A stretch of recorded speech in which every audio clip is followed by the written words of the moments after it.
Buenas noches, bienvenidos al seminario de lectores de Jean Robert. Mi nombre es Héctor Betancourt, en nombre del Laboratorio de Artes y Humanidades Dragón de Jade, anfitrión virtual de esta reunión, les doy la más cordial bienvenida. Seré moderador de la tertulia y lecturas. Hoy, 24 de enero del 2023, comenzamos el ciclo del año chino Conejo de Agua, celebrando nuestra 37ª sesión con el texto Las aguas arquetípicas y la globalización del desvalor. El comentario quedará a cargo de la doctora María del Carmen Bustos. Cedo la palabra a la doctora Silvia Matos, coordinadora de nuestro seminario. Buenas noches, me da mucho gusto estar con ustedes de nuevo. Y ahorita estábamos hablando justamente, previamente, de que este texto tiene varias lecturas posibles. O sea, y que hemos hecho una lectura con César Añorbe, pero que le hace falta extraerle otros niveles simbólicos, mitopoéticos, que sí tiene, porque el agua, imagínense el agua es un ser sagrado en la mayoría de las culturas. Es sagrado, es el dios del agua, es la diosa del agua. Eso es también en Mesoamérica, pero si ustedes van a la India o si revisan la simbología, la mitología en cualquiera de estos países asiáticos premodernos, pues el agua tiene una presencia sagrada. Aquí en México, por favor, Chapultepec, o sea, hay montones de referencias puramente etnohistóricas o puramente arqueológicas que nos hablan de lo que es el agua. Entonces, pues este texto de Jan deja muchos espacios en donde podemos comprender más a fondo porque él sí juntó todos estos niveles en su análisis, pero una lectura o una sola reunión o una sola sesión para comentar este trabajo, pues no da suficiente tiempo para poder entrar en todos los niveles de lectura que tiene. Entonces, bienvenida, Carmen, qué gusto que estás aquí y qué gusto que seas nuestra comentarista de hoy.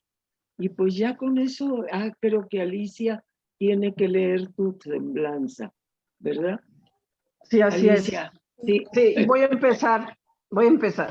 María del Carmen Bustos Garduño estudió la licenciatura en arquitectura y más tarde la maestría en ciencias de la arquitectura en la Universidad Autónoma del Estado de Morelos. Durante varios años se ha desempeñado profesionalmente como arquitecta en el despacho que ella misma fundó en el 2004, llamado Cariátide Arquitectos. Al tiempo, sus inquietudes espirituales la llevaron a conformar un grupo de mujeres que estudiaban teología feminista de la liberación. Fue así como adquirió no solo la concienciación, sino un compromiso en la búsqueda de la justicia para las mujeres. En el 2022 adquirió el grado de doctora en estudios críticos de género por la Universidad Iberoamericana Campus Ciudad de México, siendo la primera titulada del programa de reciente creación y obteniendo mención honorífica por su tesis intitulada Erótica callejera y cartografías del deseo, una exploración a las experiencias de las mujeres en las configuraciones espaciales de Coatetelco, Morelos. Bienvenida, Carmen, es un honor y empezamos. Gracias.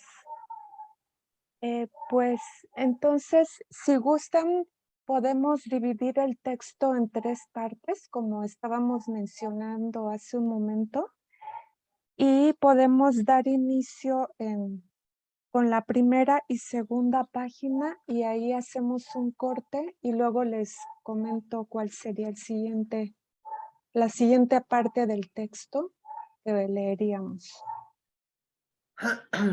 Las aguas arquetípicas y la globalización del desvalor, por Jean Robert. Escuela de Arquitectura, Universidad Autónoma de Morelos, México, 1999. Hace algunos años, Un personaje nuevo hizo su aparición en el espacio público. En las calles, en los autobuses y en las aulas, se empezaron a observar hombres y mujeres con una botella en la mano, bajo el brazo o saliendo de la mochila. No estoy hablando de los amigos de la botella de mi juventud, de los que llamamos en México los teporochos y que los franceses llaman clochards.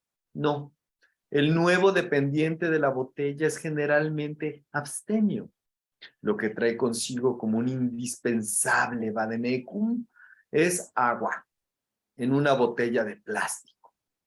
Mientras que el teporocho tradicional hacía prosperar las vinaterías y las destilerías, este deposita tributos a los pies de la Compañía General de O y de sus equivalentes. En México, varias empresas con nombres evocadores de una pureza arquetípica compiten para obtener sus favores. El agua de los volcanes, el agua de los ángeles, la purísima. El nuevo dependiente de la botella, por cierto, no apareció por generación espontánea. Durante la primera mitad del siglo XX, varias generaciones de europeos y norteamericanos aprendieron a abstenerse de beber agua a menos que viniese de un grifo aprobado. Entre comillas, los ciudadanos demandaban, sobre todo, que se les abasteciese de agua para beber sin gérmenes cuando abriesen sus grifos.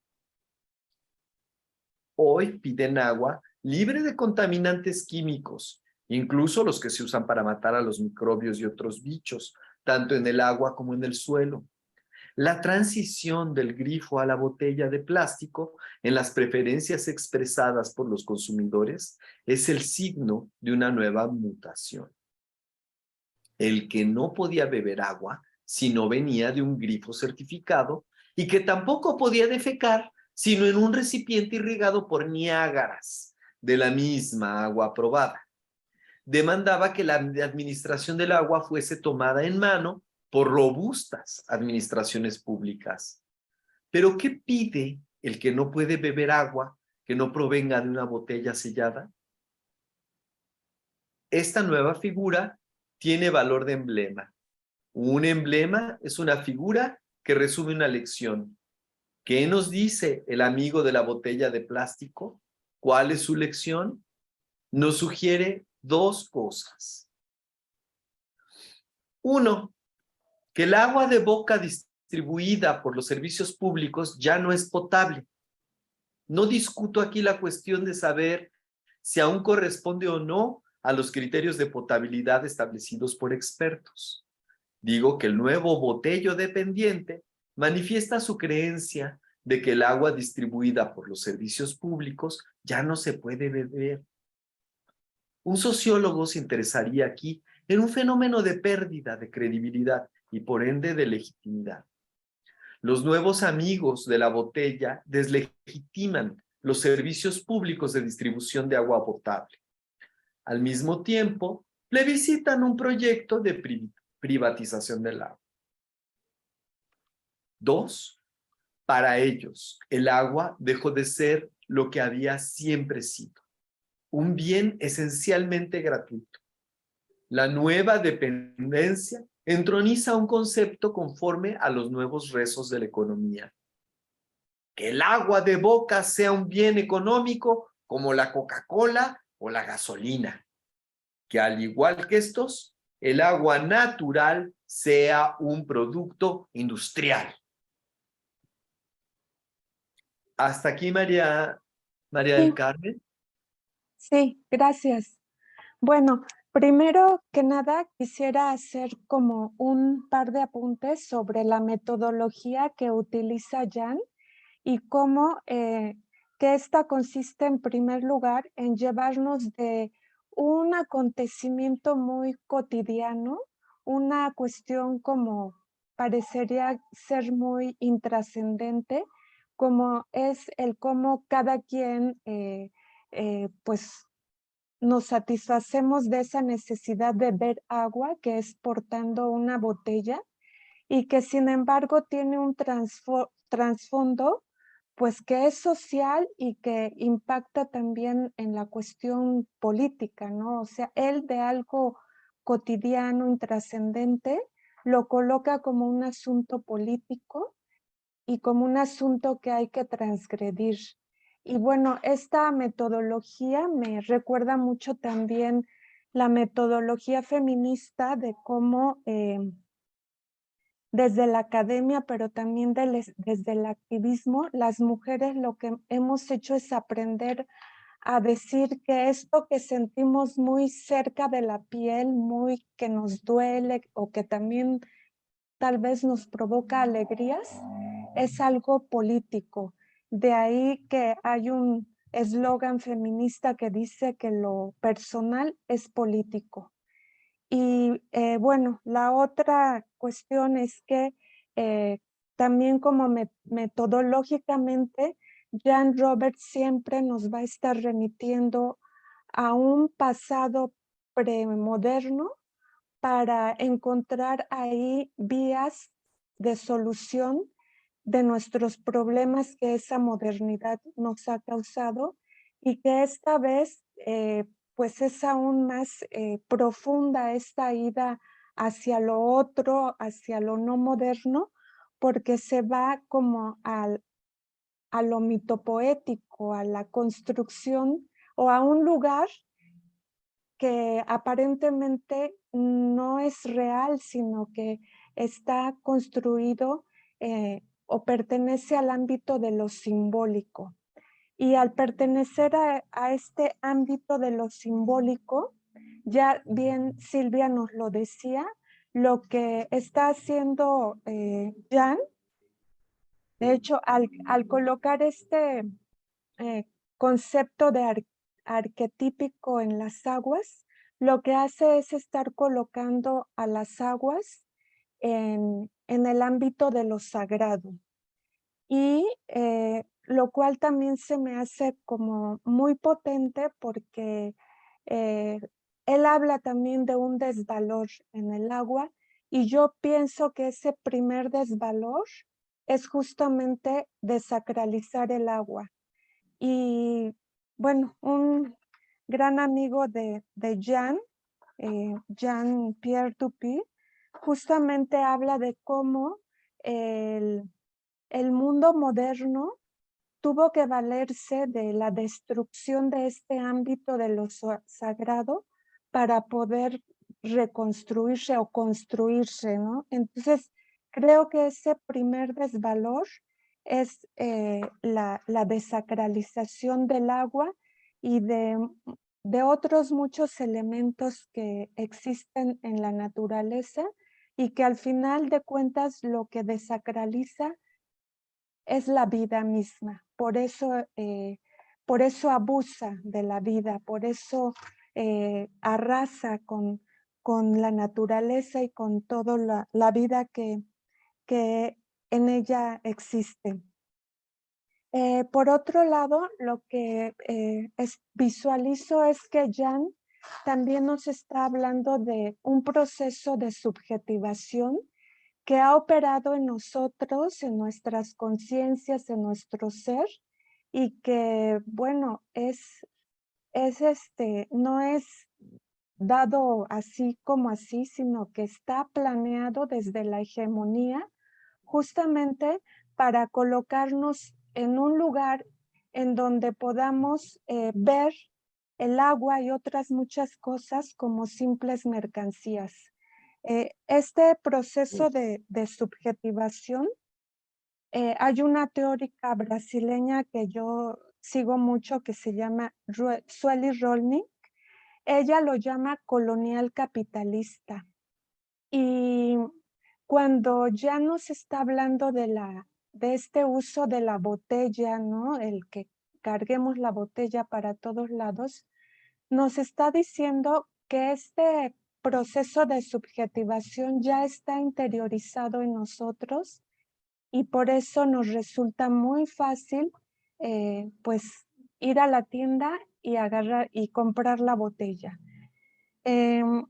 También creo que Jan nos está diciendo que este proceso de subjetivación es colonial porque ha arrasado con este sistema otro de ser, estar en el mundo, de conocer ese mundo que está muy anclado a este lenguaje simbólico, a lo arquetípico, y que también nos está diciendo que este proceso de subjetivación también es patriarcal. Y yo si al final del texto voy a retomar esta idea, pero cuando digo patriarcal, pues no estoy hablando como de una competencia entre hombres y mujeres, sino de un sistema que nos coloca en una situación donde queremos dominar a la otredad, independientemente si seamos varones o mujeres, y que ahí estamos todos metidos, pero pues sí, lo retomo más adelante esta parte. Y bueno, como decíamos antes, el texto es bastante largo y quisiera, pues, si nos vamos un poco más adelante, quizás hacia la página 7.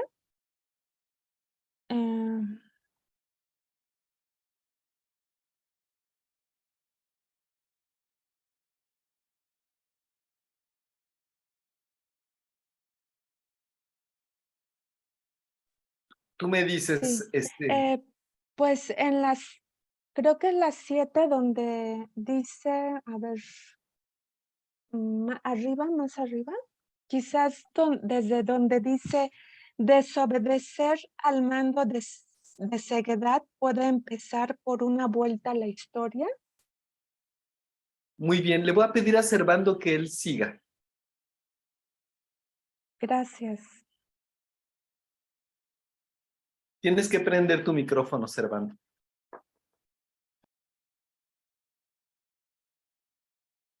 ¿Sigo aquí donde está el texto? ¿Desde siguiendo río arriba?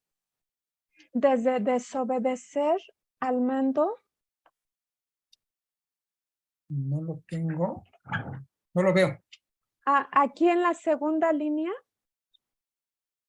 Nuestras ojeras. Desobedecer al Después mando, del claro. punto. Sí, sí, sí. ¿Dónde está? Nuestras anteojeras, creo que se le puede decir. Siempre ya le he dicho ojeras. Sí, Pero no, bueno, son anteojeras. sigo con el texto. Ajá. Desobedecer al mando de ceguedad puede Pero empezar por una vuelta a la historia. Y hay va aquí, no ponen en la pantalla que se ponga. ¿Sí está el texto? Sí. No lo veo en la pantalla. De eso. Ya En la lo segunda encontré. línea, sí. Sí, ya la encontré. Continúo. Desobedecer al mando de ceguedad puede empezar por una vuelta a la historia. Iván Illich insta a los historiadores a iniciar la historia aún escrita del agua. Siguiendo río arriba las aguas del sueño, el historiador aprenderá a distinguir el vasto registro de sus voces. Conforme su oído se entone con la música de las aguas profundas, oirá un sonido discordante que es ajeno a las aguas y reverbera por las cañerías de las ciudades modernas. Reconocerá que el H2O que gorgotea por las tuberías de Dallas no es agua, sino una materia que la sociedad industrial crea. Se dará cuenta de que el siglo XX ha realizado una metamorfosis grotesca del agua en un fluido con el cual las aguas arquetípicas no se pueden mezclar. Los borborismos en la tubería de las ciudades son un sonido muy ajeno a los burbujeos de las aguas arquetípicas. Las aguas arquetípicas son purificadoras, incluso alaban los muertos de sus recuerdos, estas memorias que solo los poetas pueden oír por fragmentos al borde de los pozos y de los manantiales. Las aguas industrialmente procesadas, cuyo sonido reverbera en las cañerías, no purifican, antes de haber sido ellas mismas lavadas, tratadas a costos crecientes, son las cenizas procesadas del agua que consumimos, es decir, que quemamos. Las aguas que necesitan ser lavadas son amargas, como las lágrimas, dice Adolf Musch, y añade, sabemos que las lágrimas a veces queman. El agua, por su naturaleza fluida y ubicua, es renuente a la distopía que trato de conjurar.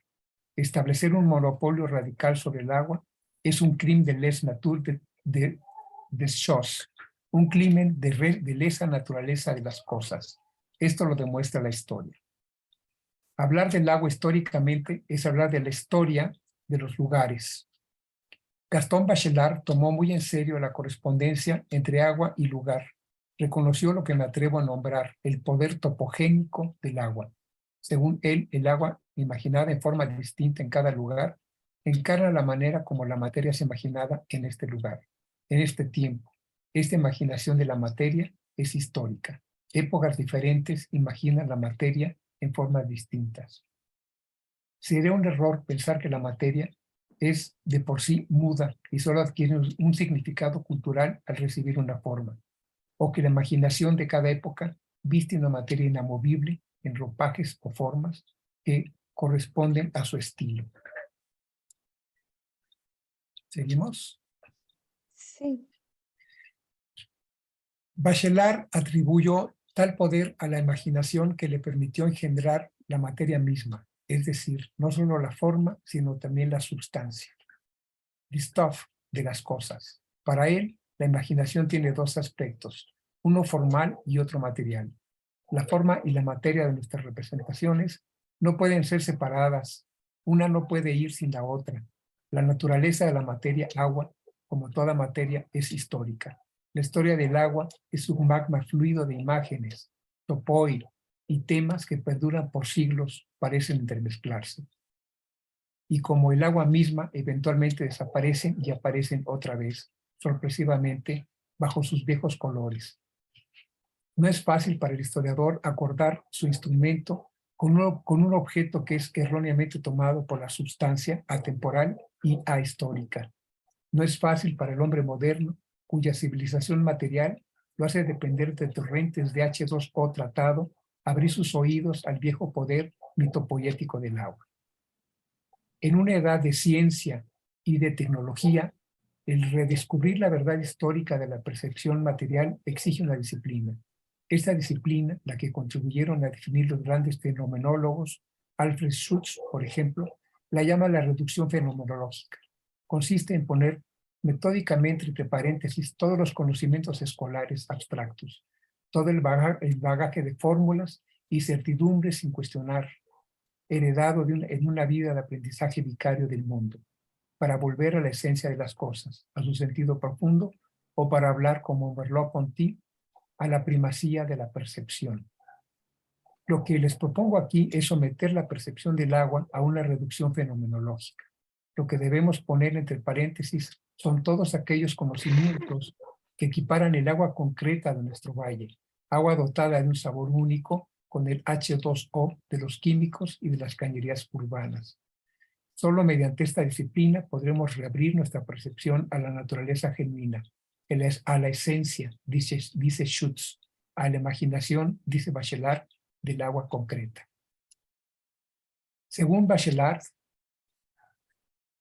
la vivacidad de nuestra imaginación de la materia puede ser reforzada por el conocimiento del agua.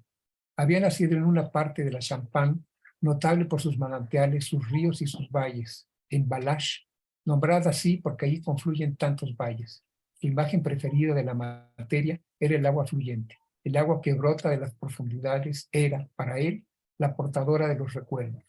Le recordaba primero Balach, el hogar donde la materia nunca es abstracta, sino siempre encarnada en una matriz de suelo, de agua, de aire, de piedra y de luz. ¿Seguimos? Pero la región que llamamos hogar es menos extensa que la materia. Es de granito y de suelo, de viento y de sequedad, de agua o de luz.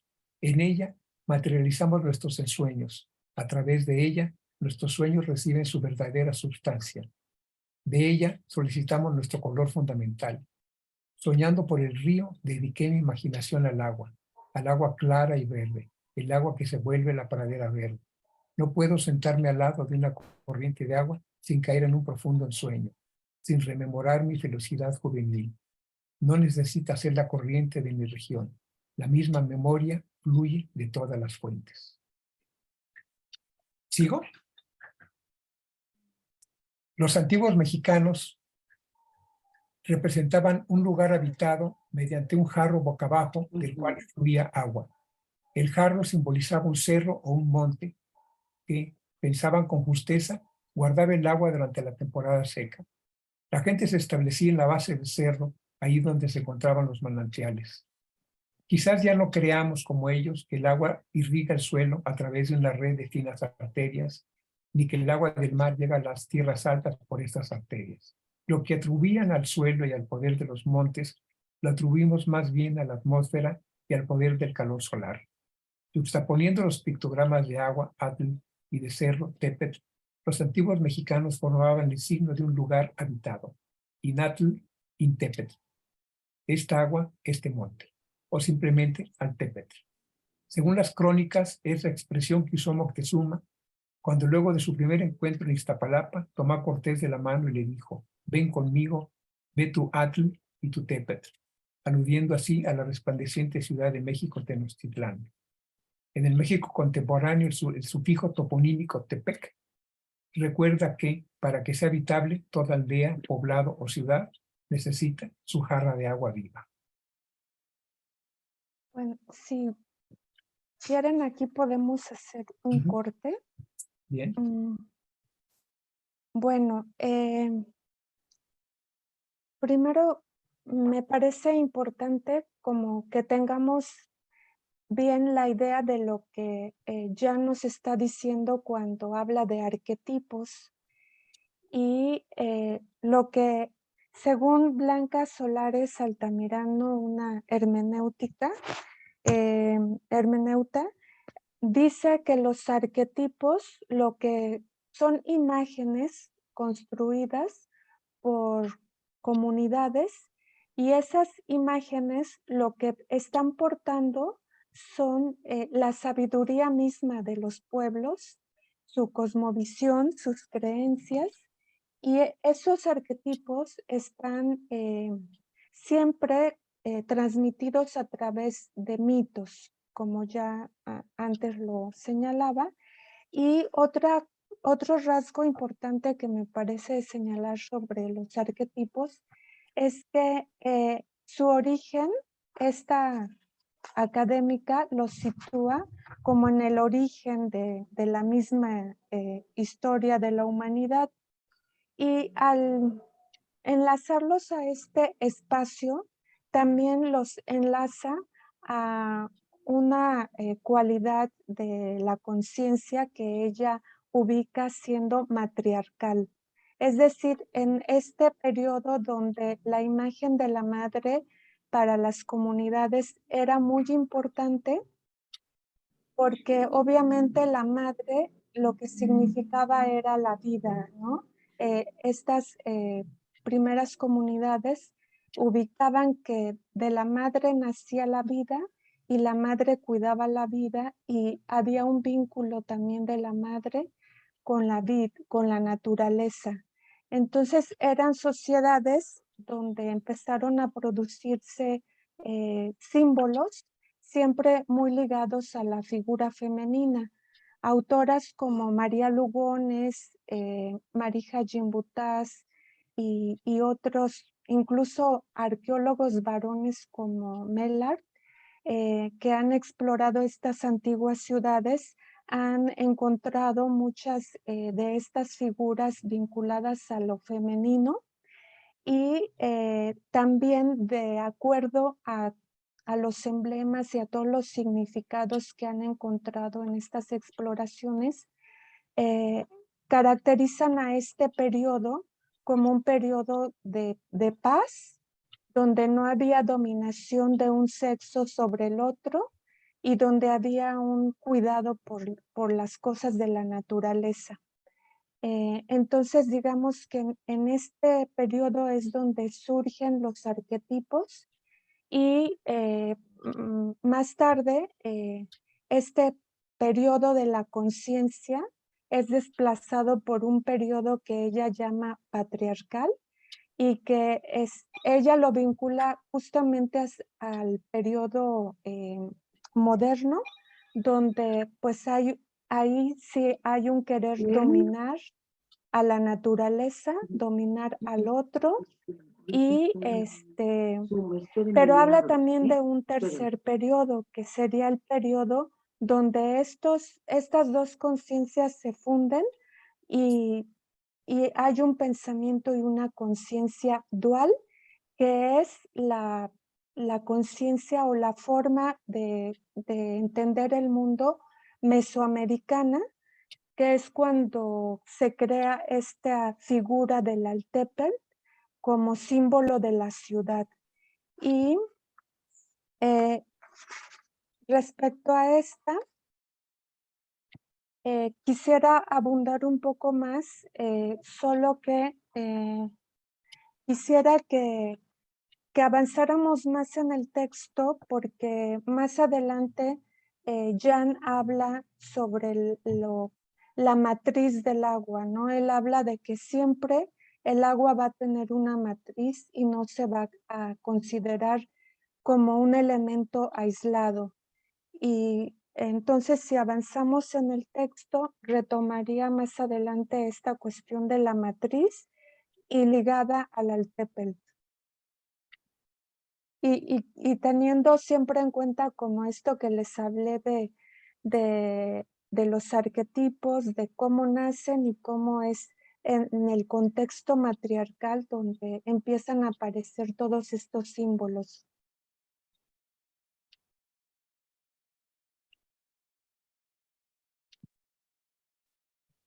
¿Y alguien puede continuar con el texto? ¿En dónde continuamos? ¿Aquí mismo? Pues sí, puede ser aquí mismo, porque bueno, aquí lo que hace Jan es retomar el significado del agua desde diferentes mitopoesis de diferentes culturas, que pues también valdría la pena conocer o leer, y ya cuando termine de exponer la cuestión de la matriz del agua, pues ya yo vuelvo a retomar. Muy bien, María del Carmen. ¿Puedes continuar, Witsi? Sí, con gusto. En el Japón moderno, la palabra fudo designa la más íntima de las experiencias espaciales, para la cual el japonés se prepara mediante un baño purificador y vistiendo su kimono. El ideograma fudo no es otra cosa que la yuxtaposición de los signos para el aire, fu, y para el suelo, do. El fudo es más que el hogar, el espacio doméstico en el sentido restrictivo occidental. Y sin embargo, ninguna otra palabra se refiere mejor al lugar que llamamos hogar. Existe un fudo de la casa, pero también del barrio, de la ciudad y del Nippon entero. El fudo es el lado introvertido de la experiencia espacial, en contraposición con los lugares abiertos en los cuales uno encuentra extraños, gente desprovista de fudo. Antes de 1603 inició el periodo Edo. Eran los signos para agua y suelo, su y do, los que designaban el corazón indescriptible de las experiencias vernáculas. Y el mismo término adquirió un sentido filosófico en los siglos ulteriores al XII. Y los japoneses modernos embroman a sus conciudadanos de la isla Okinawa porque nombran este corazón íntimo del espacio Fusui, aire-agua, lo que viniendo de un pueblo marítimo no ha de sorprender. En Japón, la experiencia más íntima de habitar tiene el nombre de la matriz aire, de agua y de suelo, que da a cada lugar particular su clima específico. En la Grecia antigua, Hestia y Hermes eran los dioses de la cohabitación amigable que, según un himno homérico, vivían entre las bellas moradas de los hombres. Hestia expresaba la estabilidad del fogón, cuya piedra estaba firmemente arraigada al suelo en el centro del megarrón. Hermes, el dios de los umbrales y de los horizontes, era fluido como el agua o el metal líquido, al cual dio su nombre romano, Hydrargyrium, Argentum vivum o Mercurio. En toda la historia, el agua ha sido gran hacedora de comunidades. Siempre de nuevo, gente de orígenes diversos aprendieron a compartir las mismas fuentes y a cohabitar al lado de los mismos ríos y, por el acto de concluir acuerdos, pusieron las bases de una comunidad.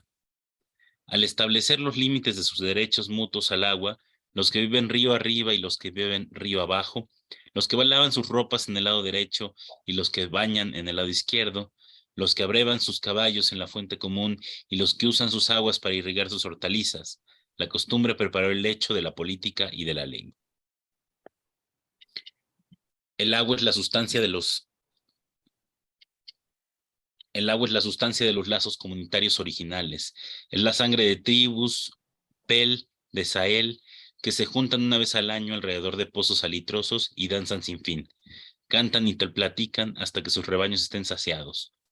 Sus jóvenes casados y sus viejos acuerdos confirmados.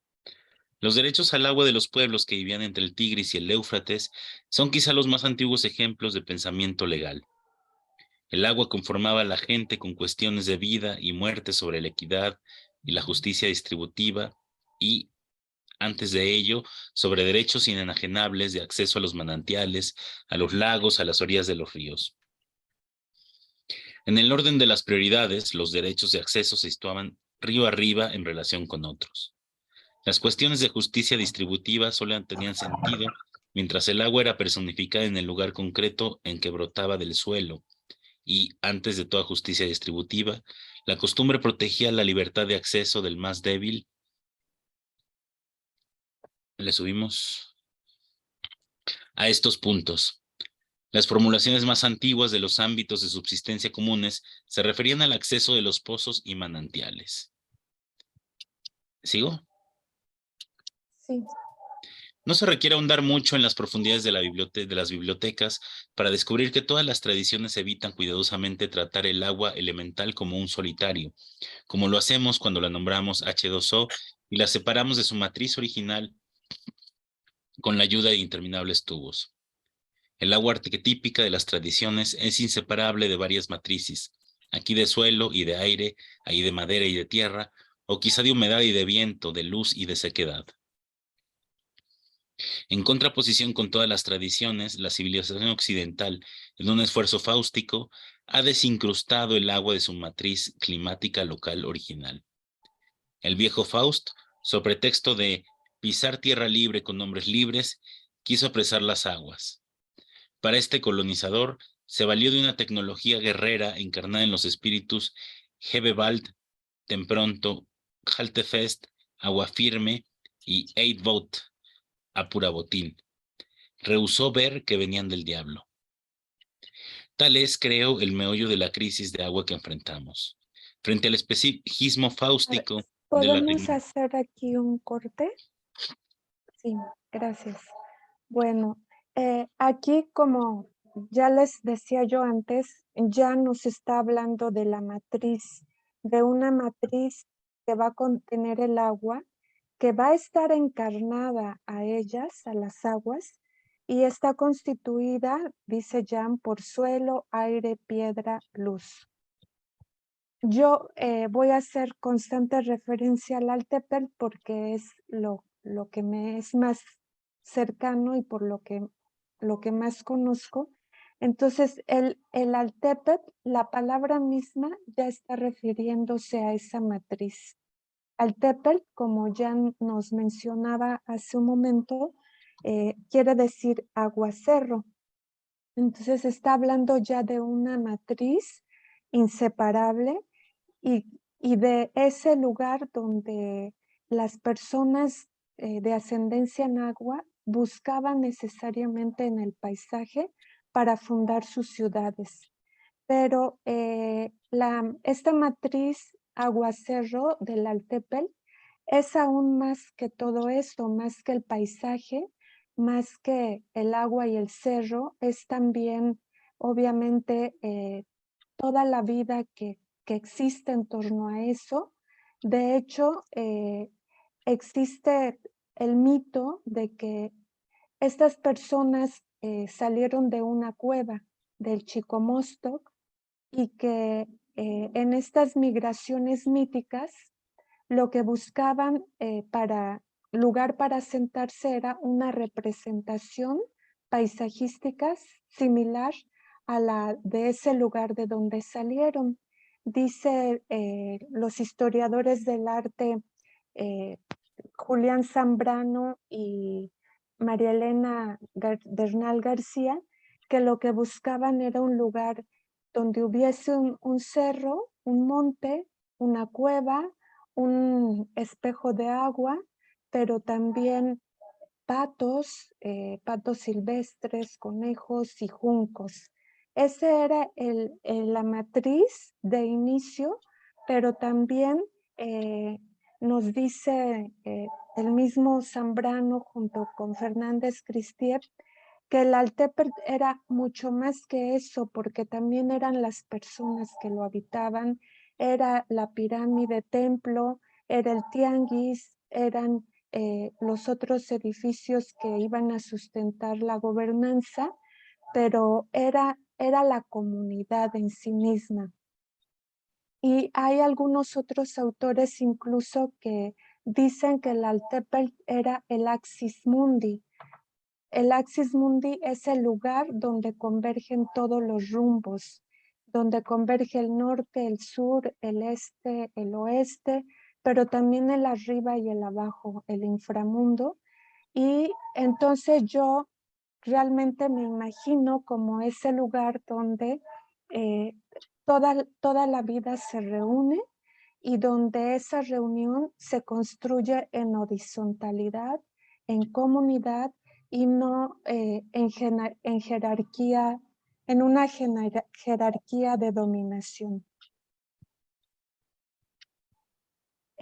Aquí quisiera seguir abundando en el tema del Altepetl porque dentro de la conceptualización de que hacían nuestros antepasados, el elemento agua era muy, muy importante en esta dupla, pero este elemento agua era conceptualizado también como una vasija, como la vasija de la vida.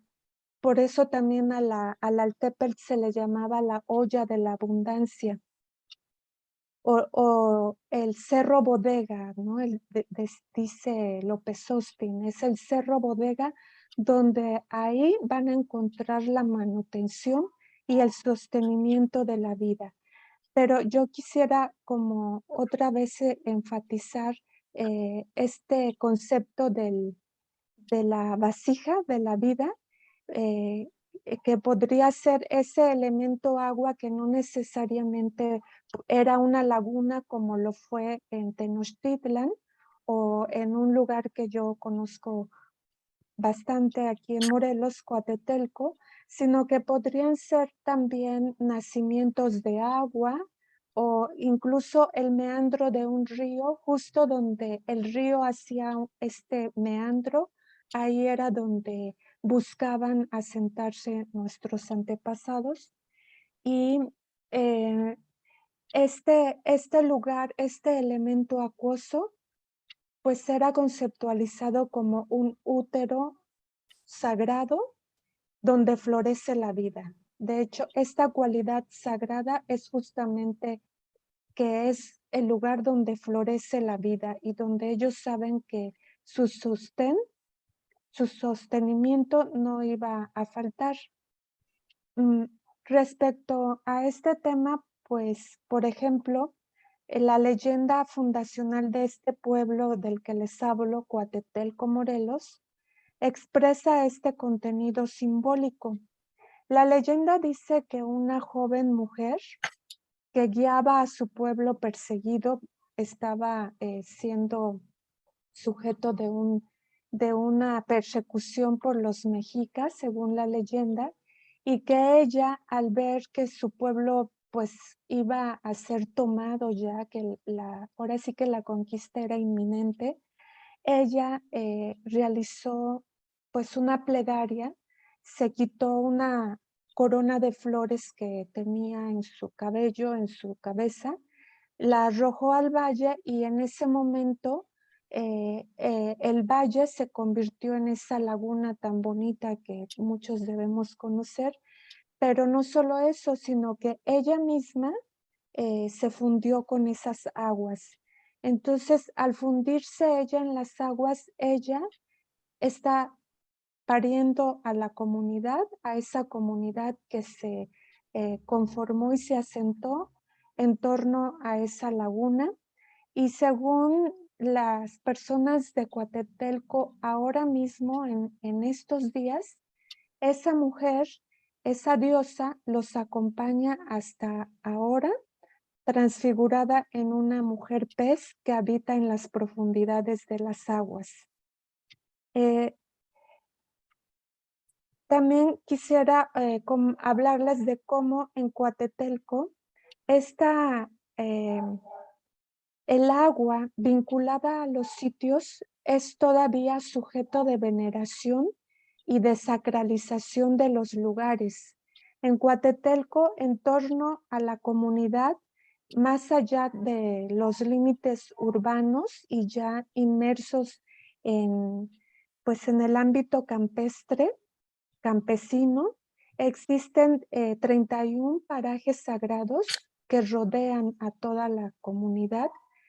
Y en esos parajes sagrados se da culto a unos seres del agua que se les llama airecitos, que ellos dicen que son como niños pequeños, y cada año, cada 23 de junio, se les pide por la lluvia. Pero la cuestión del agua en Coatetelco como un elemento sagrado y en esta matriz de la que hablábamos siempre, o sea, siempre está esta matriz imbuida, también estaba representada en la traza urbana.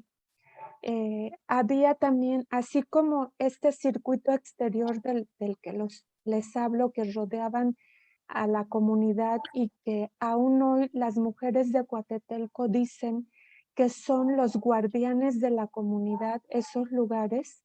Dentro de la traza existía otro circuito.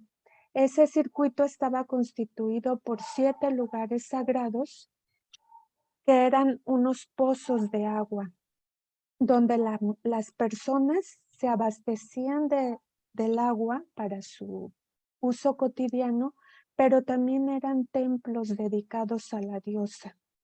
Entonces, ahí vemos cómo la veneración por el agua todavía en comunidades como en Coatetelco aún es vigente y son lugares donde no se ha desacralizado el agua como en otros sitios y sobre todo en otras subjetividades como las más urbanizadas o desindigenizadas, como dice Silvia, como somos nosotros, ¿sí? Y bueno, también quisiera hablarles de otra ciudad que es más conocida por todos, Tenochtitlan, y de cómo también en esta ciudad la presencia de las diosas, o en este caso de otra diosa que se llama Chalchihuitlicue, es muy importante como elemento fundante de la ciudad.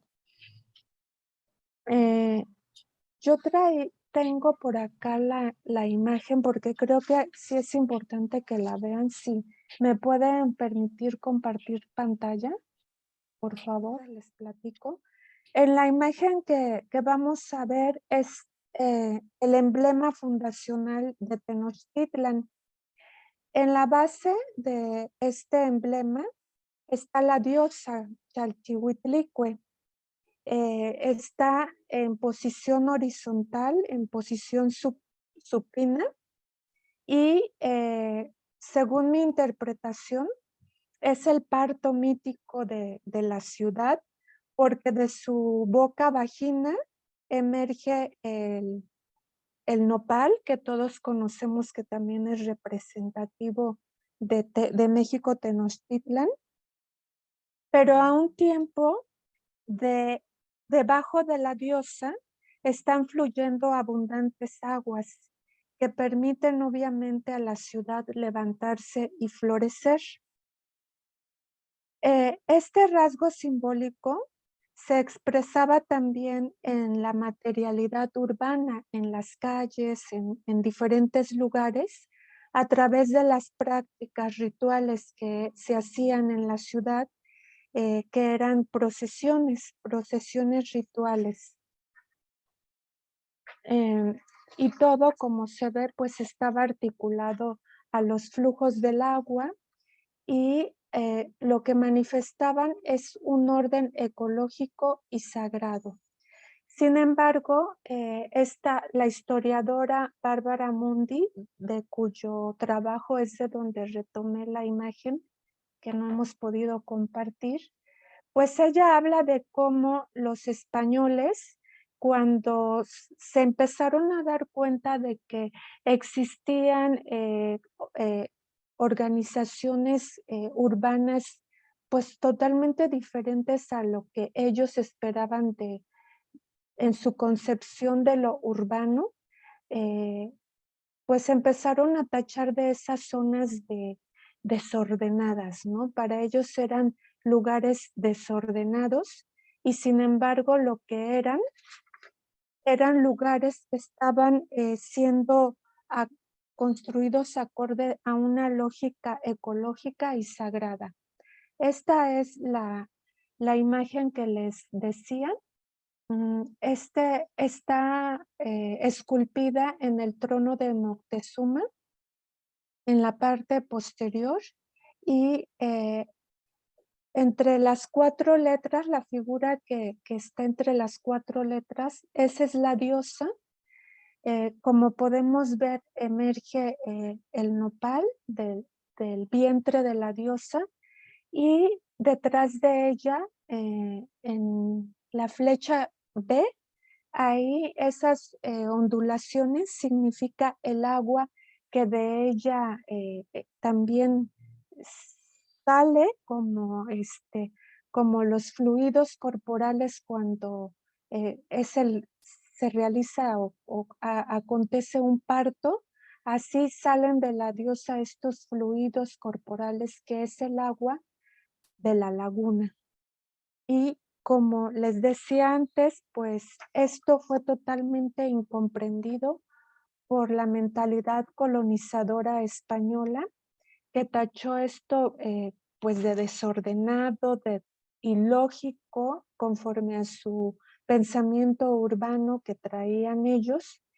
Y de tal manera pienso que fue incomprendida esta construcción urbana atada a lo sacro y al ecológico, que en 1607 el virrey de la época, ante las inundaciones constantes que ya la ciudad colonial, ya con crecimiento totalmente colonial, con edificios coloniales y ya también respondiendo a una ordenanza y a un pensamiento europeo, pues la ciudad empezó a tener constantes inundaciones.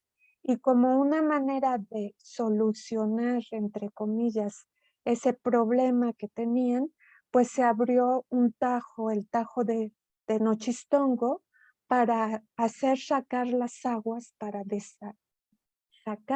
desaguar las aguas, para desecar la ciudad, sin que obviamente los problemas de inundaciones resultaran. De ahí que constantemente y hasta ahora se tienen que hacer nuevas obras hidráulicas para estar sacando y sacando la ciudad, que ante estos desecamientos, pues la ciudad pues se inunda cada vez más, se inunda y nuevamente hay que sacar el agua y nuevamente hay que construir infraestructura que permita hacer ese desalojo, y pues toda la armonía ecológica se destruyó ante este desentendimiento también de lo sagrado de este ecosistema. Pues entonces quisiera como que volver al texto, pensando en que al proponernos este tema de las aguas arquetípicas, Jan Robert lo que nos está proponiendo también es descolonizar nuestro pensamiento, nuestra subjetividad, y volver a revalorar las aguas desde este ámbito de lo sagrado. Y ahora quisiera que retomemos en la página 13, por favor. Empiezo. Pero admiro. Ajá. Sí, Pero admiro la intuición de Thomson. Antes de que Marx se dedicara a canalizar los reclamos de la clase trabajadora en demandas de apropiación del valor, plusvalor, las protestas populares se dirigían principalmente hacia las embestidas contra la subsistencia. Por ejemplo, mujeres y hombres, frecuentemente vestidos de mujeres, armados de guadañas y de hoces, paraban los convoyes que llevaban trigo de la región hacia los graneros reales, donde iba a ser transformado en harina y luego en pan para los soldados. Vendían el trigo a los vecinos al precio local y entregaban el dinero al convoy. Con gran rigor histórico y abundancia de ejemplos, Thomson compara el reclamo masculino de apropiación del valor generado por el trabajo, en el tiempo de Marx, con la defensa, encabezada por mujeres, de la subsistencia local. 2 o 3 generaciones antes de que el manifiesto comunista permitiera a hombres expulsados de sus pueblos por el movimiento de los cercados, a jefes de familias hacinadas en los nuevos suburbios industriales de las ciudades de Inglaterra reconocerse como proletarios, es decir, como la nueva clase universal, cuyos intereses coinciden con los de la humanidad entera. No cabe duda de que Marx proveyó generaciones de luchadores con un mito de dimensiones escatológicas. Marx creyó tan firme como ingenuamente en la realidad del valor. Se imaginó capaz de mandar a los luchadores allá donde había algo que compartir, donde estaba el montón de bienes, el valor, es decir, el trabajo y sus productos. Con esto, redujo la lucha al campo de la economía, tal como la definieron los pioneros de la tradición liberal. Como lo vio tan lúcidamente Louis Dumont, Marx fue el pensador heterodoxo, pero fiel al dogma fundamental, la escasez, que necesitaba la tradición liberal para salvarse de sus contradicciones. En su teoría, L'Économique confirma su supremacía sobre el conjunto ideológico moderno. Después de sus vacilaciones iniciales, acabó por postrarse frente al ídolo que pretendía conjurar por su risa juvenil, la esfera económica, el reino de la escasez. Su solemnidad científica le impidió ver que el valor es la vegetación artificial que crece después de que la ola del desvalor arrasó los modos de subsistencia anclados en las culturas. bueno, hasta ahí está bien, gracias. Bueno, yo antes les decía que Jan con este texto nos invitaba a descolonizarnos, pero también a despatriarcalizarnos. Y, ¿sí? Pensé que alguien habló, ¿no? No, ¿verdad? Que también nos invita a despatriarcalizarnos y creo que hace un momento yo les hablaba de la conciencia matriarcal, la conciencia patriarcal y creo que en esta última parte del texto justamente estamos viendo estos dos modos diferentes de estar y de resolver las cuestiones pues de prioritarias como es la subsistencia, ¿no? Y que pienso que tal vez nos haga en este asunto del agua, pues también transvestirnos de mujeres, porque a veces pensamos que el agua, que el problema del agua ahora visto como problema, como escasez, está, es responsabilidad exclusiva de las mujeres. De hecho, Al comienzo les decía que yo escuché el video de la sesión anterior donde trataron estos temas y pude percatarme que existe en algunas personas esa idea, ¿no? De que el agua es un asunto solo de mujeres, que el cuidado del agua es solo un asunto de mujeres y que incluso dar el giro que nos propone Jan al final del texto de pues dejar de usar el agua para transportar los desechos, que dar ese giro, ese cambio también es un asunto de mujeres. Entonces yo creo que como en este relato que nos hace Jan, pues que ojalá todos y todas podamos pues a veces también trasvestirnos de mujeres para hacernos responsables del agua y de lo que estamos haciendo con ella. Y pues eso sería todo. Gracias, María del Carmen. ¿Crees que aquí dejamos la lectura y comenzamos los comentarios o vamos a seguir leyendo? Pues yo creo que podemos dejar aquí, ¿verdad? Son 8:15 para dar oportunidad también a las compañeras y compañeros. Muy bien. Jorge, tú querías hacer un comentario. Pero quizá es mejor esperar a que quienes han seguido las reuniones y toda esta en particular lo hagan, porque, digamos, hemos entrado parcialmente. Entonces, sí hago el comentario, pero preferiría que empezaran los demás, que tienen toda la secuencia, por favor. ¿Alguien quiere comenzar a comentar?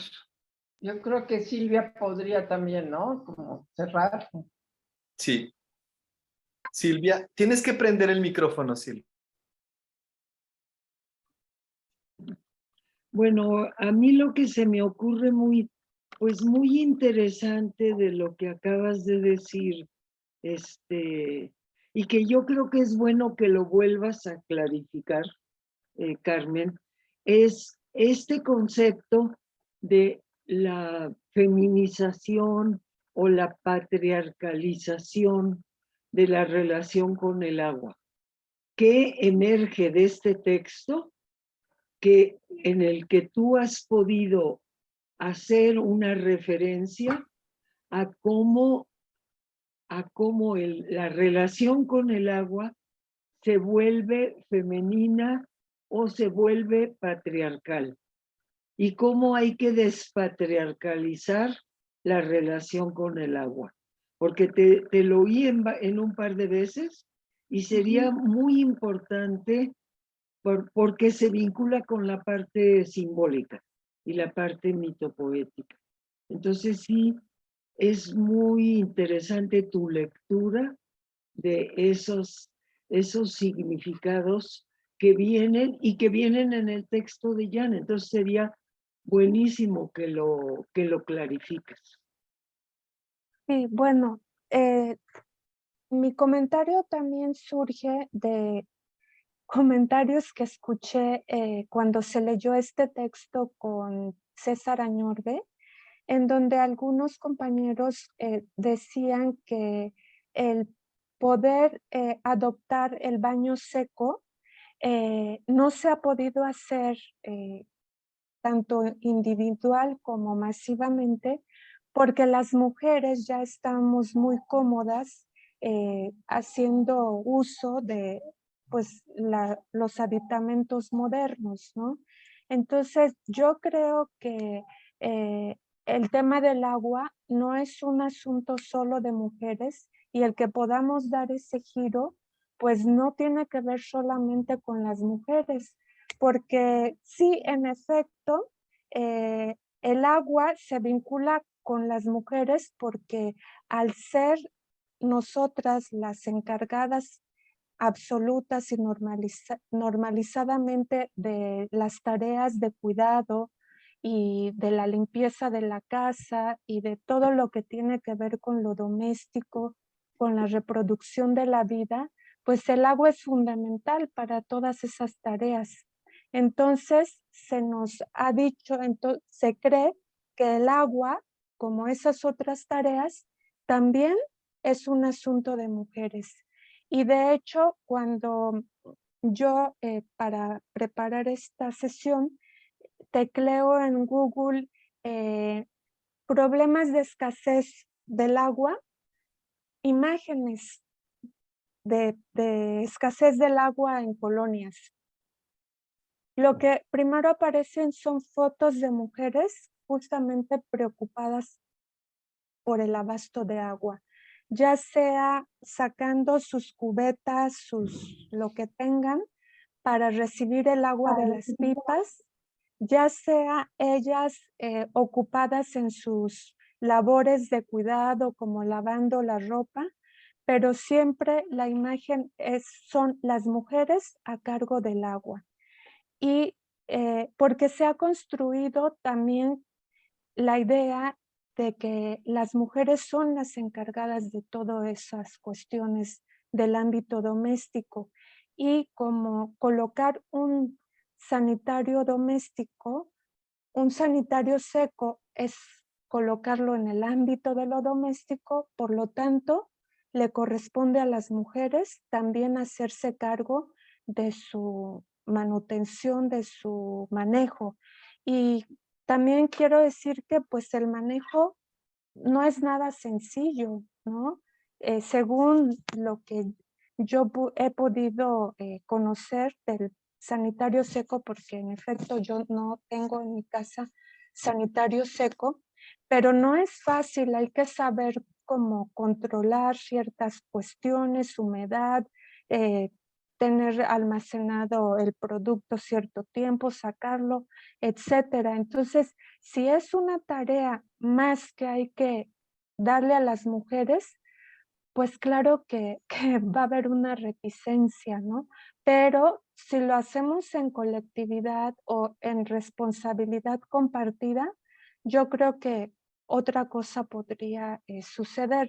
Entonces, el texto de Jan que acabamos de leer me parece pues muy representativo de esta situación, ¿no? De cómo las cuestiones de la subsistencia pues es mejor vistas que se hagan por las mujeres. Entonces, los hombres que en esta situación que nos relata Jan, pues que tenían que ver por la subsistencia, pues como es un asunto de mujeres, ellos se trasvisten de mujeres y lo hacen, ¿no? Entonces, simbólicamente, yo lo que digo es que hay que transvestirnos de mujeres todas y todos para también solucionar el problema del agua, ¿no?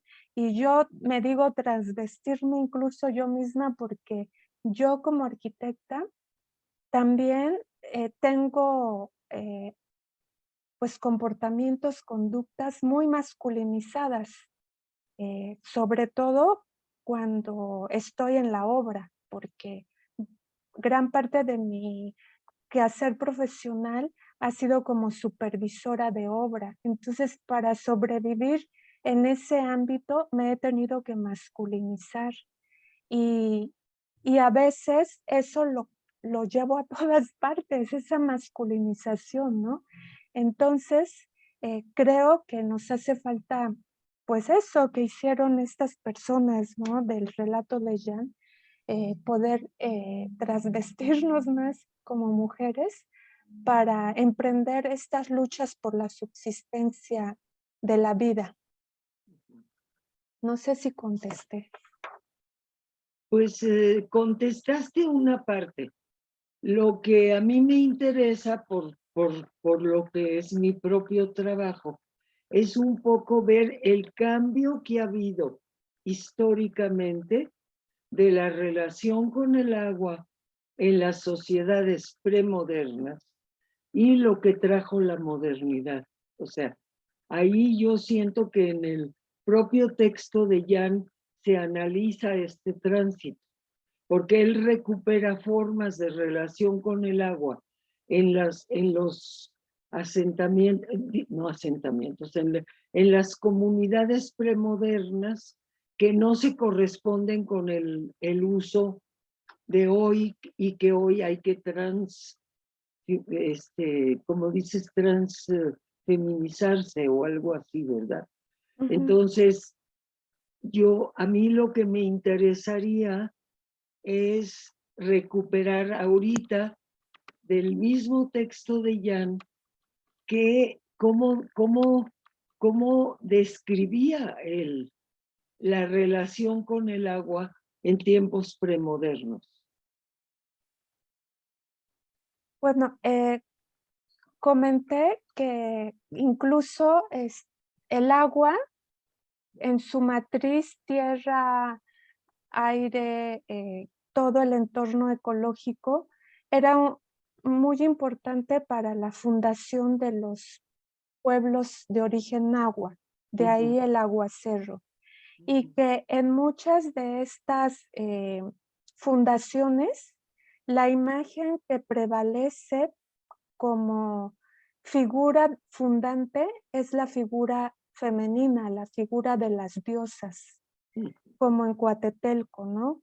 Que la diosa es la que crea la laguna, y mostré una imagen de Tenochtitlan donde el emblema fundante de la ciudad también se basa en la figura de una diosa, que la diosa de su cuerpo muerto surge la ciudad al estar colocado un nopal que nace de su vientre, el nopal representativo de Tenochtitlan, y a su vez de sus entrañas surgen las aguas. Entonces lo femenino en el agua está muy, muy presente simbólicamente en las fundaciones de origen náhuatl, en las fundaciones de las ciudades. Y en tanto tal, pues la relación con el agua pues estaba sacralizada, era un elemento sagrado, ¿no? Y que podemos ver esta sacralización del agua todavía como un continuum en las comunidades de raigambre indígena, como es Coatetelco, donde todavía el agua como un elemento sagrado pues sigue siendo o está muy vigente.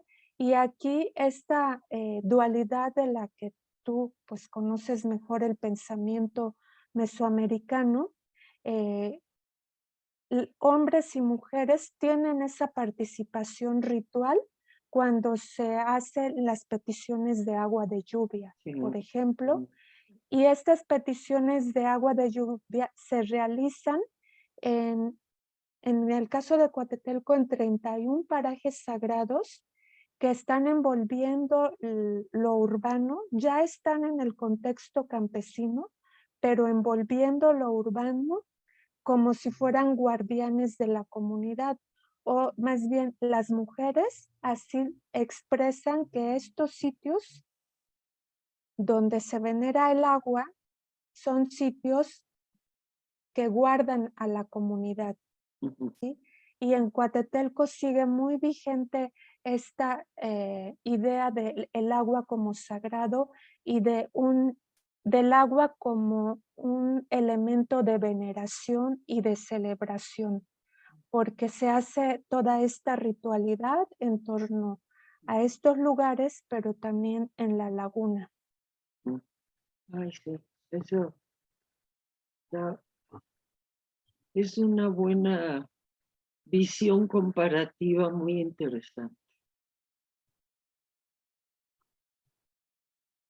Pues muchas gracias, qué interesante. Jorge, ¿no quieres ahora sí dar tu comentario que tenías? Sí, gracias por la oportunidad. Tuvimos aquí con Soledad la oportunidad de conversar bastante con Jan, conversar y a veces polemizar también.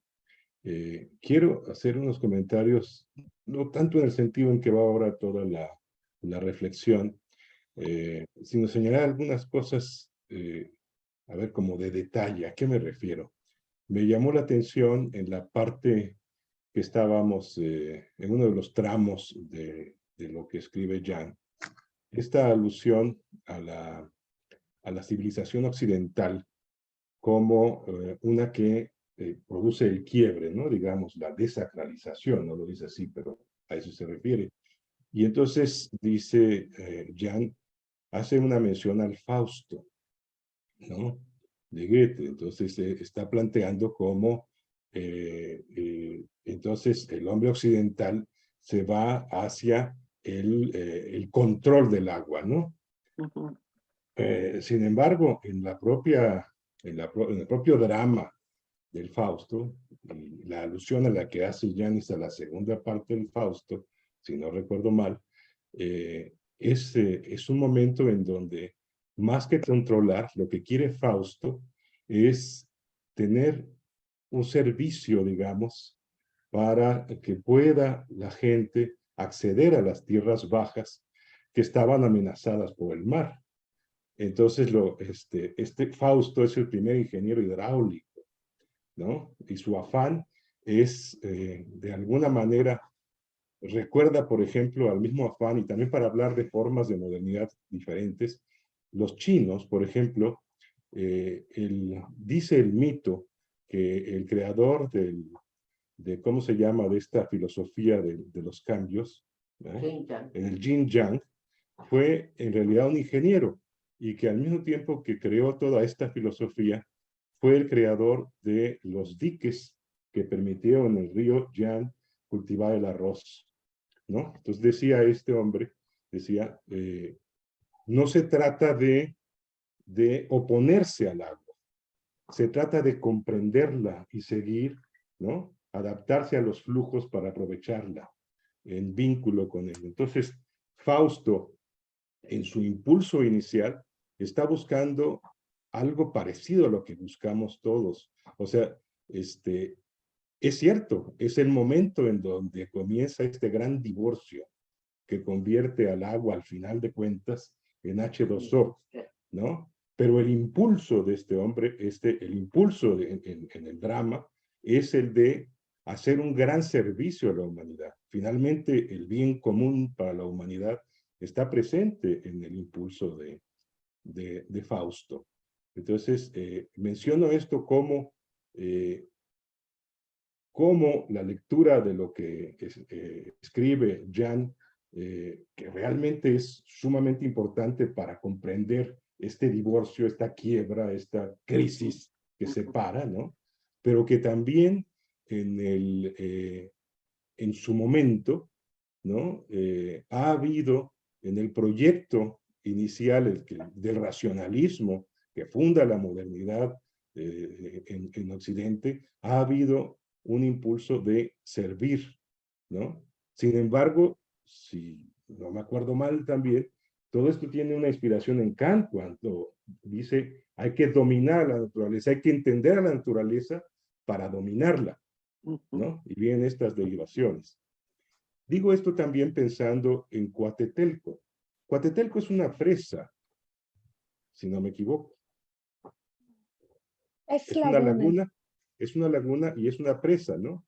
No, ¿No es una presa? no. La Es una presa es el laguna rodeo. El rodeo es ya. presa. Ya, sí, entonces ahí tiene toda esa plenitud. No, no, entonces justamente pues no tiene sentido lo que iba a plantear respecto a Coatetelco, sino todo lo contrario, una muy buena interpretación de Macar. Exacto. Bueno, ese era el Carmen. comentario que quería hacer.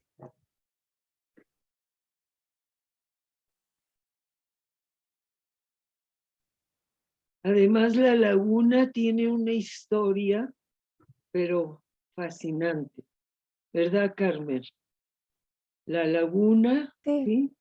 La laguna tiene su historia propia, reconstruida y rehecha en el tiempo contemporáneo. No, es todo un universo simbólico, mítico, ritual riquísimo. Qué maravilla. Sí, es todo hay que acercarse a lo que a mí me da preocupación contigo, Carmen, es que empiece a ir mucha gente a irrumpir en el tejido comunitario espontáneo que tiene un tejido tan propio del lugar, tan situado allí mismo. Entonces, pero sí es algo fascinante. Bueno, alguien más. Miguel Valencia alzó la mano, tal vez tenga un comentario para esto. Bueno, sí, me saltan miles de comentarios porque desde que Jean publicó Water is a Commons, o sea, su libro, creo que fue en 94 que nos lo regaló. Y en ese momento nos inspiró a nosotros a denunciar un megaproyecto, que era la cuarta etapa del Cutzamala, que encontramos que la explicación del megaproyecto de Cutzamala podía retomar toda la crítica que muchos gentes han hecho, que desde hace más de 40 o 50 años vengo oyendo yo, de la profunda irracionalidad del manejo del agua en el Valle de México. Es decir, que desde el momento que trajeron a un holandés que se llamaba Enrico Martínez, pero en realidad se llamaba Henry, quién sabe qué diablos, que fue el que hizo el Tajo de Nochistongo. O sea, lo trajeron aquí para empezar a vaciar el agua del Valle de México y las lagunas. Jean Robert fue la primera persona que dijo que eran mares lo que había en el Valle de México, que eran 8 mares en el Valle de México.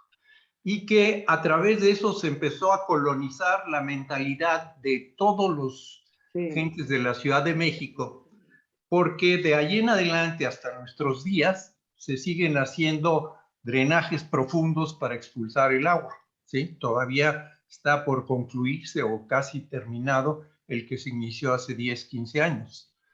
Y entonces la idea ha sido vaciar y vaciar, pero vaciar además hacia una cuenca que es húmeda, como es la cuenca del Golfo de México, y se trae el agua de la cuenca seca, que es la del Pacífico, que es el Cutzamala, ¿sí?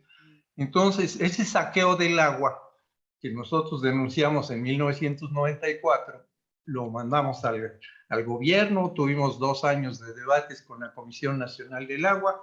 Desde luego, los corruptísimos de la Comisión Nacional del Agua no aceptaron nada, pero en 2005 se repite porque vuelve el tema del agua traído por Vicente Fox, porque como seguramente ustedes saben, Vicente Fox lo impuso la Coca-Cola en México como presidente del país. Y lo primero que hizo Vicente Fox fue poner en la Comisión Nacional del Agua a un señor, Cristóbal Jaime Jaques, que era el director de Leche Lala y de la Coca-Cola, para regalarle todas las concesiones de agua que ahorita están haciendo pedazos al país. Entonces, en 2000, él convocó el Foro Mundial del Agua de 2006, y entre 2005 y 2006 hubo en México más o menos, yo creo que unas 100 reuniones sobre el tema del agua, cuando menos. Cada grupo hacía, inclusive fuimos a unas a Xochocotla, un pueblo que está después de Cuernavaca, donde ahí se hicieron muchas reuniones al respecto del agua. Y dentro de las que nosotros hicimos en la Ciudad de México, pues una de las más sonadas fue la que Jean Robert hizo, que fue un seminario de 2 días en la Procuraduría Ambiental de la Ciudad de México, en el que asistieron gentes de sindicatos y gentes de muchas gentes, ¿no? Que hablamos mucho de eso, y se dio un foro en Suiza, en Ginebra, que es el foro alternativo, contrario al Foro Mundial del Agua que manejan los grandes empresarios. Y en ese foro alternativo se escuchó la presentación de un famoso teórico belga que se llama Petrella, que se me grabó mucho porque él dijo que había que resacralizar el agua. Y Petrella dijo que así como la legislación, la jurisprudencia mundial demostró Petrella que el uso de la palabra bien en la jurisprudencia implica que puede ser comerciado, que se puede vender. Y si se dice que el agua es un bien en la ley, ya se da la oportunidad de venderla, ¿sí? Y él decía que había que quitar la palabra bien en la jurisprudencia y había que resacralizar el agua, igual que se hizo con los derechos humanos.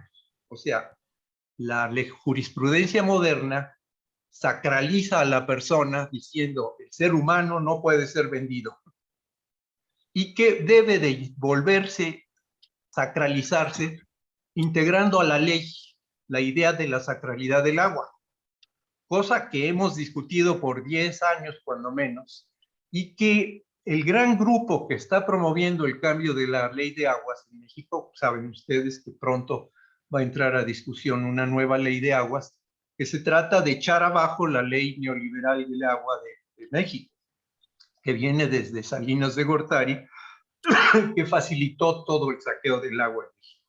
Pero Vicente Fox le añadió mucho más todavía. Así que en este sentido se generó un movimiento por parte de un arquitecto que antes se dedicaba a cuestiones de urbanización y que se llama Pedro Moctezuma Barragán.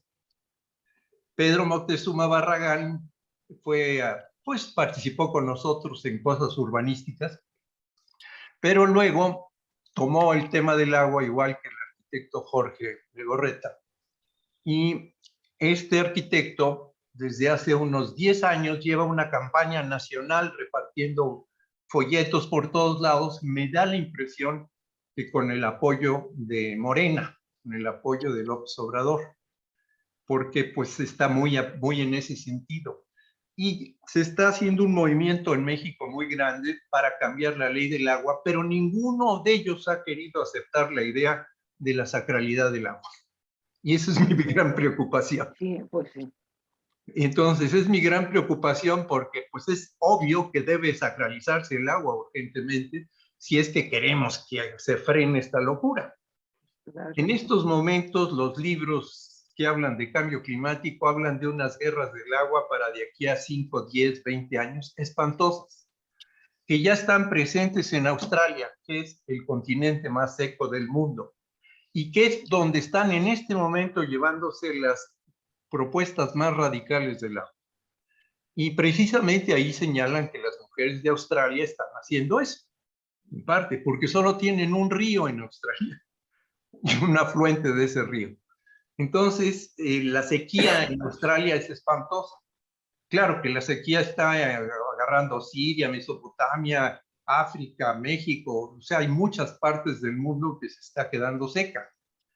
Entonces, como decía un personaje muy recurrido por quienes estudian ecología, que se llamaba Denis de Rougemont, un suizo, que hace 50 años era muy famoso, decía que la gente va a entender por la pedagogía de la catástrofe. Es decir, cuando vengan las catástrofes va a empezar a pensar en todo lo que no ha sucedido. Y entonces la tesis de los ecologistas es que no se puede hacer en estos momentos la entrada del excusado seco, en fin, todas las cosas que soñamos que se deberían hacer. Nuestra propuesta ha sido quitar las bombas y manejar el agua por gravedad, porque manejar el agua por gravedad representa la manera menos violenta de tratar el agua. Y en este sentido, la cuestión está en que si se nos viene encima la catástrofe, pues de repente van a ser aceptadas un montón de propuestas que en este momento son impracticables, que en este momento son muy difíciles, pero está, como quien dice, la utopía presente de que podemos ver un mundo post-colapso, como le llaman ahora, o sea, después de que se venga abajo por la catástrofe del sistema, y entonces entre la posibilidad de que el sueño que plantea Jean Robert, que cada comunidad tome control de su agua y que no sea el gobierno federal o instancias lejanas las que decidan sobre la localidad, ¿sí? Porque ese es el gran problema, que se decide fuera de México lo que sucede en cualquier comunidad mexicana, ¿sí? Y en este sentido es simbólico el tema del embotellamiento de agua, porque es ya el colmo, una fase avanzada del secuestro del agua para usos mercantiles. Y esto pues ya la crisis del plástico, porque pues, la cantidad de botellas de plástico flotando en el mundo, tenemos que un cetáceo en estos momentos se come 40 kilos de plástico al día en el agua, ¿no? O sea, una pobre ballena 40, 50 kilos de plástico se come, o un delfín. Entonces, esta cosa ya es intolerable en el mundo entero, de que se esté usando plástico para embotellar agua. Entonces, la situación de estas cosas viene por varios lados, y Jean y Iván Illich también retoman mitos antiguos. Iván Illich toma el mito de Mnemosine, de la diosa griega Mnemosine, que estaba en el río Leteo y que el agua les quitaba, lavaba las ideas de todos los que morían, y uno cuando bebía en el manantial bebía las ideas de los muertos, ¿no? De lo que habían del pasado, ¿no?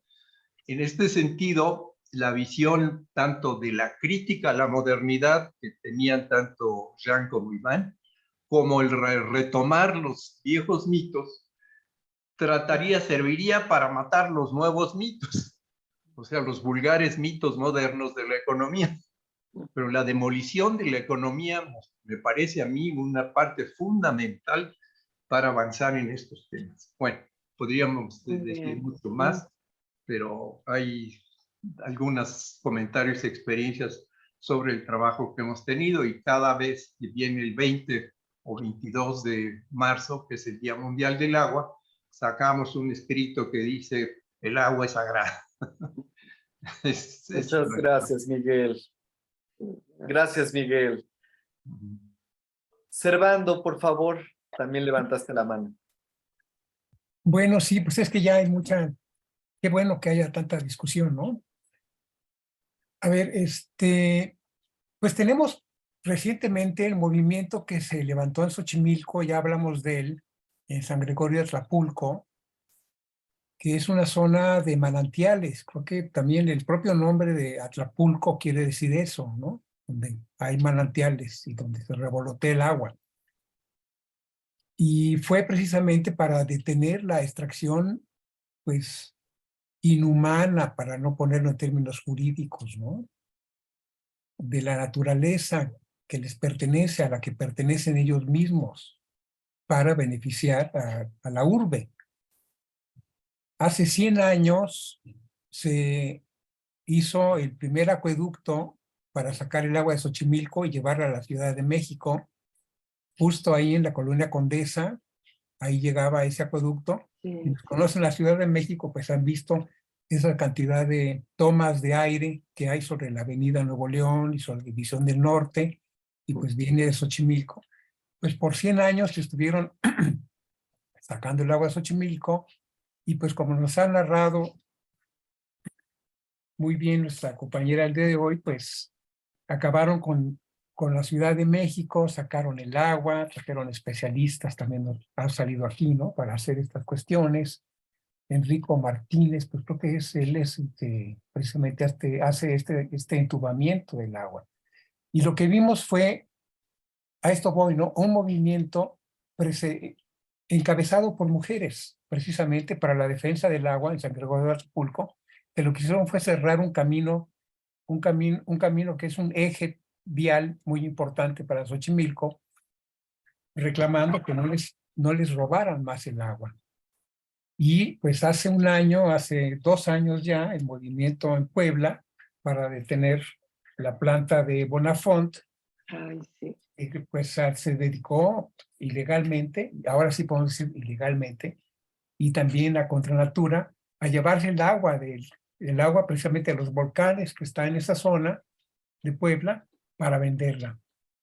Entonces creo que pues precisamente, ¿qué es lo que hace? ¿Qué es lo que encuentro? Que justamente entre los volcanes después es donde están pues los sacerdotes del agua, ¿no? Los peticionarios del agua. Y cada año suben al monte, ¿no? Para pedir el agua para las lluvias, y se enfrentan a la gran industria automotriz que está emplazada en Puebla, que ahora tiene cañones antigranizo para detener las lluvias precisamente. Entonces, pues creo que es necesario pues hacer precisamente la guerra desde abajo, desde la mitopoiesis del agua, desde esa sacralidad, ¿no?, en la cual coincidimos que tiene el agua, y que yo creo que la propuesta ciudadana de una ley de aguas, pues tiene muchos de esos elementos, porque tiene los elementos donde el agua se privilegia para el uso de los pueblos, de las comunidades, y como un derecho para todos y no como un bien, como una mercancía, sino como un bien común. Y pues es la única forma organizada que hay de una propuesta ciudadana que se ha ido construyendo por muchos años ante la negativa del Congreso precisamente para crear una ley y un reglamento específico del agua, que ya tiene 10 años esperando, si no es que desde el 92 que surgió esa ley, ya surgió trunca y surgió precisamente para expoliar el agua de los pueblos, pero cuando se hace la primera reforma donde se plantea que el agua es un derecho humano, y bueno, no solo eso, sino se pone que el agua y el saneamiento, de aquí la necesidad de los baños secos, el agua y el saneamiento son un derecho humano y por lo tanto debe de haber una reglamentación y una nueva ley. Pues esa ley ha estado detenida precisamente por los grandes acaparadores del agua y pues los súbditos, ¿no?, de estos acaparadores y reyes de esta monarquía del agua, ¿no?, que le podemos llamar, que pues hoy están gobernando y piensan seguir gobernando, pero pues en las áreas en donde vivimos todos los días, tenemos que cuidar que el agua nos llegue, que el agua salga, que tengamos el acceso al agua, pues aunque ya seamos urbanos o semiurbanos, ¿no? Yo vivo en una zona, pues que podemos decir que es transitoria, ¿no?, entre la urbe y el campo, porque seguimos teniendo agua de apánteles y seguimos defendiendo esa agua que proviene de manantiales y tratando de cuidar, pues ya no su pureza, ¿no?, pero sí pues al menos su transparencia.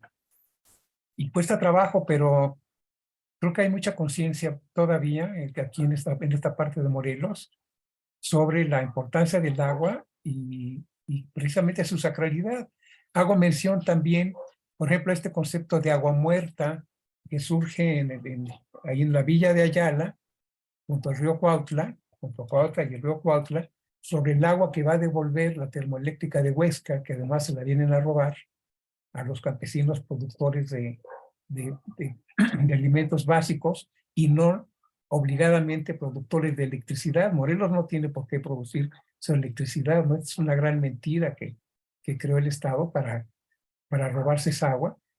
Pero además, pues ellos dicen, el agua que va a provenir de esa termoeléctrica va a ser agua muerta, no va a servir para sembrar nada, porque es un agua que ya va a sufrir procesos químicos muy importantes y que pues le quitan mucho de sus valores. Pero uno de los valores que le quitan es precisamente el mitopoético. Por eso es que los campesinos la llaman agua muerta. Y son cosas que pues tenemos que tener muy claras y que tenemos que apoyar esas luchas.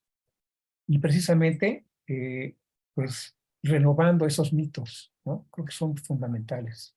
Aquí lo dejo, gracias. Gracias, Servando. ¿Alguien más que quiera decir algo?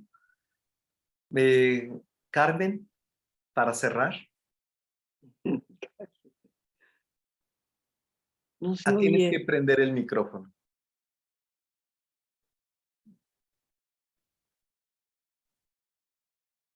Al igual que Miguel, pienso que debemos de quitar la categoría de bien al agua, porque cuando lo colocamos así, sí se presta a convertirlo también en recurso, ¿no? Que es otro término que utilizamos cuando nos referimos al agua y a la naturaleza. Y cuando lo convertimos en recurso, pues también lo estamos despojando de esta cualidad sagrada y convirtiéndolo en mercancía. Entonces era una de las, digamos, conceptos que sí me me hacían ruido en el texto de Jan, aunque él lo articula a lo común, le llama bien común. Pienso en que por muy común que pueda ser este bien, pues lo estamos objetivizando, ¿no? Ya es un objeto que es disponible para nuestro uso y entonces como que tenemos que ir buscando otras palabras, otros términos, lo mismo que gratuidad. Gratuidad yo lo ligo también como un término económico y creo que es más allá que eso nuestra relación con el agua.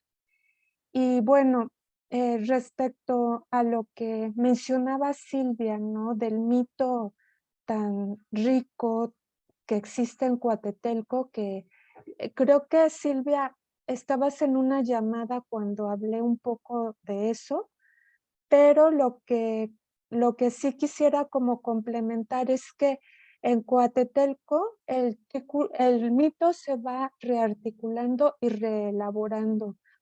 No es algo que proviene de lo ancestral, sino que al día a día, sobre todo las mujeres, otra vez las mujeres, lo van pues otra vez renovando, por ejemplo, y los viejos, los abuelos, ¿no? Porque las mujeres con las que yo trato siempre hablan del abuelo y de la abuela y de lo que significa, por ejemplo, para ellas y ellos, que en torno a la laguna, un poco también tu inquietud, Silvia, de que en torno a la laguna se estén estableciendo ya desde hace muchos años estas palapas que les llaman ellos, los restaurantes, que obviamente son para el servicio de los turistas. La gente de Coatetelco no tiene acceso porque, como dicen ellas, hay que llevar dinero y a veces ni así podemos entrar.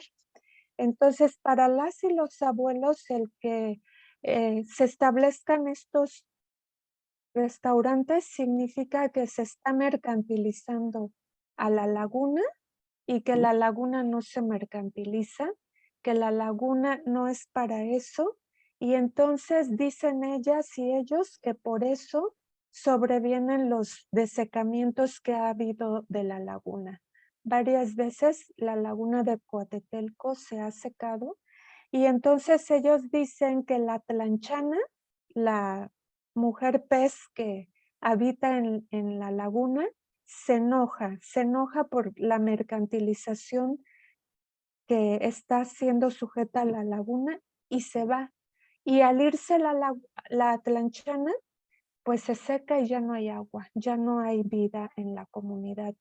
Y lo que tienen que hacer o lo que han hecho, pues otra vez es a través de la ritualidad y de mucho trabajo que les ha costado volver pues a llenar de aguas esa laguna. Silvia ha sido testigo del testimonio de una de las compañeras que nos contó cómo volvieron a reactivar gracias a una serie de ritualidad y de, sí, claro, mucho trabajo también material que hicieron.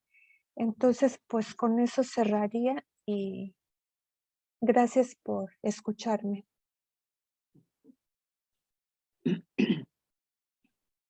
Muchas gracias, Carmen. Silvia. Bueno, yo nada más diría que es justamente lo que yo quería que enfatizaras, esta reelaboración contemporánea, porque no es algo del pasado, no es irse al pasado, no es algo muerto, es el proceso de reelaboración, reinvención de las tradiciones que se hace hoy en día por la gente de hoy en día.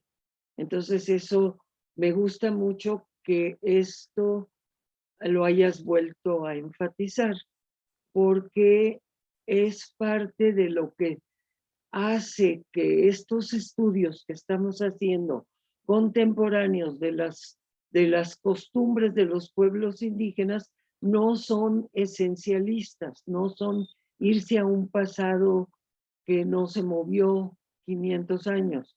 Es ver lo que está pasando hoy porque está en permanente cambio, como es típico de las culturas tradicionales. Es el proceso permanente de reelaboración y readaptación a la situación contemporánea y sin embargo con unos valores y unas referencias tajantemente diferentes a lo que ofrece la modernidad occidental. Entonces este rejuego es muy importante de recuperar, yo pienso, de tener claro, porque no solo pasa en Coatetelco, pasa en 1000 lugares, en 1000 pueblos.